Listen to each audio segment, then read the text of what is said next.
जब पृथ्वी अंधकार और विनाश की गहराइयों में डूब रही थी, जब अधर्म का प्रभाव इतना बढ़ गया कि देवता भी असहाय हो गए, तब एक दहाड़ गूंजी जो समस्त ब्रह्मांड में छा गई।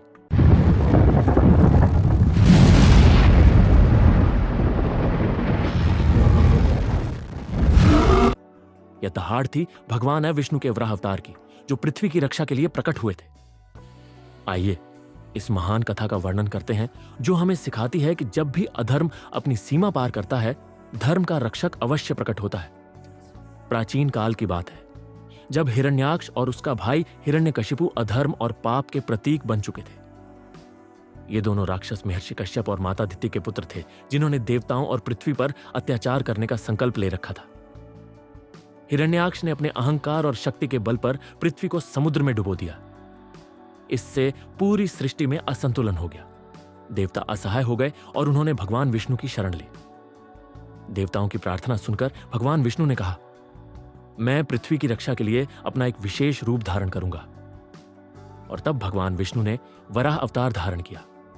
उनका रूप एक दिव्य जंगली सुअर के समान था, अत्यंत तेजोमय और शक्तिशाली।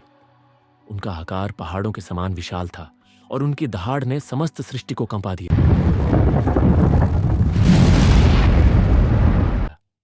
भगवान वराह ने समुद्र की गहराइयों में प्रवेश किया और पृथ्वी को अपने दिव्य दांतों पर उठाया। जैसे ही वे पृथ्वी को लेकर बाहर आ रहे थे, तभी हिरण्याक्ष, जो समुद्र के अंदर अपनी माया और घमंड में डूबा था, उनके सामने आ गया। हिरण्याक्ष ने हंसकर कहा, हे विष्णु, तुम्हारा यह रूप मुझे कभी नहीं हरा सकता। तुम्हें और तुम्हारी पृथ्वी को मैं हमेशा के लिए मिटा दूंगा। और तब एक महायुद्ध का आरंभ हुआ। हिरण्याक्ष अपने अस्त्र और माया का प्रयोग करता है, लेकिन भगवान वराह उसकी हर चाल को व्यर्थ कर देते हैं। युद्ध अत्यंत भयंकर था। बिजलियां चमक रही थीं, समुद्र उछल रहा था और पृथ्वी के सभी तत्वों में कंपन हो रहा था। अंत में भगवान वराह ने अपनी दिव्य शक्ति और गदा प्रहार से हिरण्याक्ष का वध कर दिया। हिरण्याक्ष की मृत्यु के साथ अधर्म का अंत हुआ। भगवान वराह ने अपने दांतों पर रखी पृथ्वी को लेकर समुद्र से बाहर निकाला और उसे उसके सही स्थान पर स्थापित कर दिया। पूरा ब्रह्मांड शांत हो गया और देवताओं ने भगवान की स्तुति की। यह कथा हमें यह सिखाती है कि जब भी अधर्म अपनी सीमा पार करता है, तब धर्म की रक्षा के लिए भगवान स्वयं प्रकट होते हैं। हिरण्याक्ष जैसे अधर्मी का अंत अवश्य होता है, चाहे वह कितना भी शक्तिशाली क्यों ना हो। यह कथा हमें यह भी समझाती है कि पृथ्वी जो हमें जीवन देती है, उसका संरक्षण हमारा कर्तव्य है।